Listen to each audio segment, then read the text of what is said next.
आज देवताओं ने मुझे भरपूर रूप से भोजन दिया। आज मैं तुझे खाकर मैं तृप्त हो जाऊंगी। हनुमान जी ने कहा, मैया कृपा करो, मैं राम जी का कार्य करने के लिए निकला हूँ। मैं वचन देता हूँ अंजनी नंदन हनुमान कि मैं राम जी का सीता का संदेश सुना दूं प्रभु को, फिर मैं आपके मुख में स्वयं चलाऊंगा। तो कहा, नहीं नहीं नहीं नहीं, तेरी झूठी बातों में मैं आने वाली नहीं हूँ। बंदर चतुर होता है, मैं तुझे अभी खाऊंगी।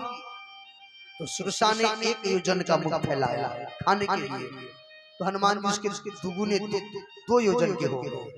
सुरसा ने 16 योजन का मुख फैलाया, तो हनुमान जी उसके दुगुने 32 योजन के हो गए।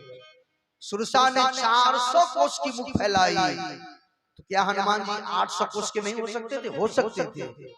तो कथा तो यहीं पर चलती, 800 तो 1600 तो 3200 तो 3400। तो हनुमान जी जब 400 कोस की मुख फैलाई तो हनुमान जी अति छोटे हो गए, एकदम छोटा, बिल्कुल छोटा। यही बड़ो आदमी का बड़प्पन है, यही बड़प्पन है। ज्ञानियों का यही बड़प्पन है कि बड़ा तो बड़ा होते ही हैं, समय पड़ने पर वो बिल्कुल छोटे हो जाते हैं, अपने आप को एकदम वो कर देते हैं। इसलिए साहब सुरसा के सामने छोटा हुआ और हनुमान जी ने सुरसा के मुख में गया और मुख से बाहर निकल कर आया। तो फिर प्रणाम किया। जब तक सुरसा मुख बंद करे करे तब तक तो हनुमान जी बाहर आ गए। प्रणाम किया। तब माँ ने कहा, राम काज सब करी हूँ, तुम बल बुद्धि निधान। माँ ने कहा, बेटा मैं तुझे आशीर्वाद देती हूँ, तुम राम जी का सब कार्य करोगे।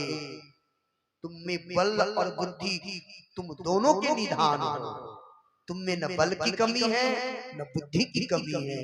तो हनुमान जी ने कहा, माँ आपने मेरा बल कब देखा?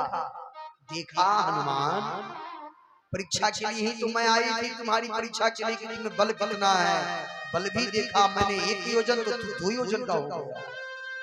मैं 16 योजन का मुख फैलाया तो 32 योजन का हो गया। जब मैं 400 कोस का मुख फैलाया तो अति छोटे हो गया। यही है बल, यही है बुद्धि। माँ आशीर्वाद देकर चली गई। यही है सुंदर कांड की हर वर्ड हमारे सीखने के लिए है साहब। केवल सुंदर कांड पढ़ लिए, सुना लिए, सुन लिया, इसको मनन करना चाहिए। आइए